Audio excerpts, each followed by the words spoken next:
मेरा बहुत पुराना दोस्त, मेरा पुराना वीर सलीम अलबेला, ये किसी तारीफ का मोहताज नहीं। इन्होंने बारे मैं बहुत लंबी इस वास्ते गल नहीं करनी कि तुम सब इन्हों की शख्सियत को जानते हो। अच्छा गुलूकार, अच्छा राइटर, अच्छा फनकार, और सब तो वड्डी गल है कि इन्हों वीडियो वेखी तो अच्छा डायरैक्टर भी साबित होया। मैं बहुत इन्हों उदों का जानना, तकरीबन पिछले 25 साल तो मैं जानना।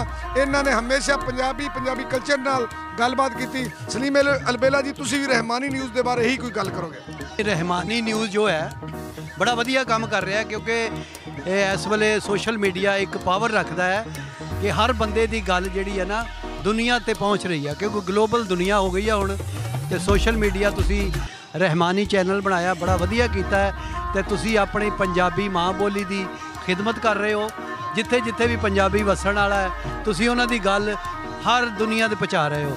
तो तुसी खुद भी बड़े वधिया हो, इंटरनेशनल कबड्डियां दे तुसी कंपेयर हो तो कमेंटरी करते हो, बहुत वधिया।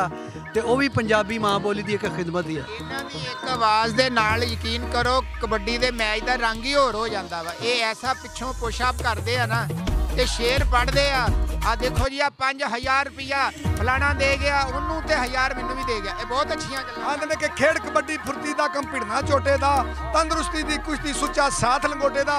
इन्हां दी एक कबड्डी दी असीं वीडियो बनानी, और मैनू अलबेला पाइया देने के पहलवान जी तुहाडे तो कमेंटरी करानी है, और मैनू खुशी होगी कि ये पंजाबी पुत्रां दे नाल मैनू भी काम करने का मौका मिलेगा। इंशाअल्लाह ताला ये तुसीं जल्दी वीडियो वेखोगे। रब राखा।